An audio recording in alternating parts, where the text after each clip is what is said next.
y me puso sobre un monte muy alto, sobre el cual había un edificio parecido a una gran ciudad hacia la parte sur.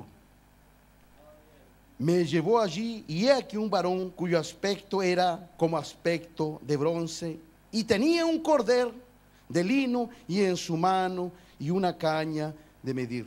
Mis hermanos, podemos ver que Ezequiel, a 14 años que estaba allí, que había sido destruida, invadida la ciudad de Jerusalén, él tiene revelaciones divinas, revelaciones del Señor, y es llevado a una Jerusalén futura.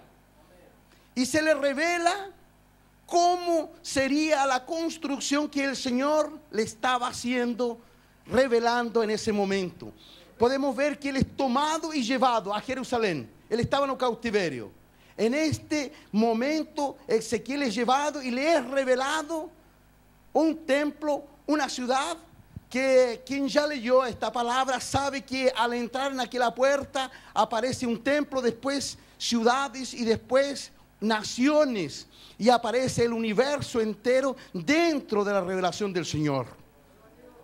Nadie ha podido diseñar, ni dibujar, ni comprender la magnitud y el tamaño de estas revelaciones, porque es imposible construir algo que comienza como una puerta pequeñito y va creciendo hacia adentro y aparecen naciones y aparece el universo entero, y todas las promesas de Dios se cumplen en esta revelación. ¿Quién vino? Cuando Jesucristo vino, el Señor hizo en su Hijo esta ciudad, hizo en su Hijo este templo, hizo en su Hijo el cumplimiento de toda revelación. Podemos ver que la palabra nos enseña que esta generación de Jesucristo, ya en el tiempo de los israelitas, ya había sido prometida estas revelaciones y se venían a cumplir en Jesucristo. Por eso es que dice, en el año 25 de nuestro cautiverio, estaban en un cautiverio. ¿Por qué estaban en un cautiverio? Porque por ser rebeldes al Señor, el Señor permitió que Babilonia los llevase cautivos. Entonces fue una generación que solamente fue contada después que volvieron de Babilonia después de 70 años. Entonces era una generación que tenía que redimirse, arrepentirse, y en el medio de una ciudad de iniquidad tenía que rehacerse en esa promesa del Señor. Puede ver que la generación que entró primero de Abraham hasta allí a la tierra prometida fue una generación que vivió tranquila allí en Israel. Pero por desobedecer al Señor, primero fue disperso Israel, después fue dispersa y invadida y llevada al cautiverio Judá, diciendo así, que por no cumplir con los mandamientos del Señor, por ser una sociedad rebelde en aquel tiempo, fue llevada al cautiverio.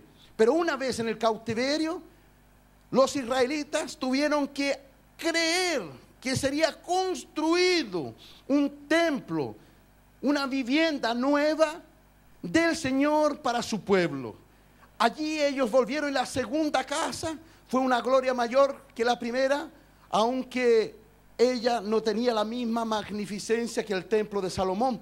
Pero aquellos que volvieron de Babilonia tuvieron fe y por eso fueron llevados de vuelta. Y allí se construyó aquella generación, aquella segunda generación de los 14, para que así por la fe fuese manifiesto el poder de Dios.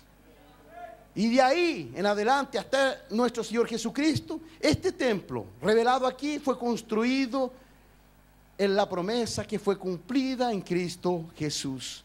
¿Por qué, mis hermanos? Porque dice, tenía una caña de medir en la mano. Porque toda medida del Señor para medir la ciudad santa, para medir el templo de Dios, es la propia palabra.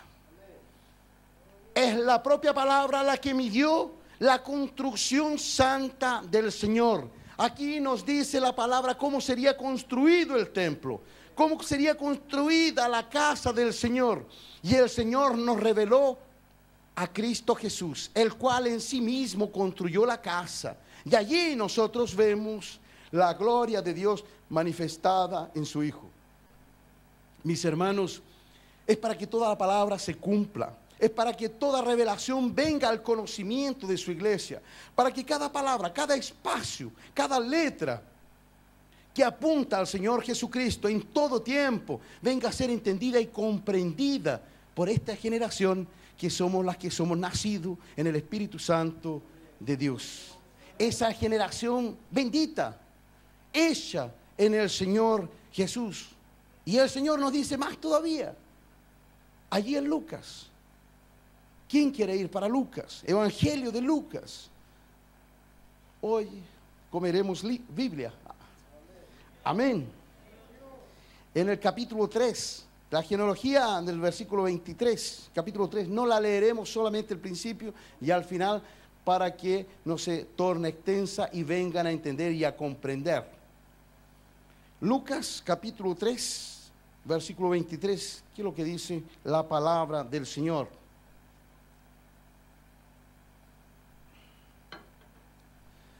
El Señor nos dice aquí, versículo 23, Jesús mismo al comenzar su ministerio era como de 30 años, hijo, según se creía, de José, hijo de Elí, hijo de Matat, y ahí comienza hasta el final. Según se creía, hijo de José. Entonces la genealogía que se contó era de José, según se creía, pero nosotros sabemos que es hijo de Dios. Entonces que María fue un instrumento y José también fue un instrumento para Dios, pero los genes son todos de Dios. Por eso que esa palabra es tan importante, según se creía, porque Cristo Jesús nació de Dios. Y el pueblo, el mundo, creía que había nacido de los hombres.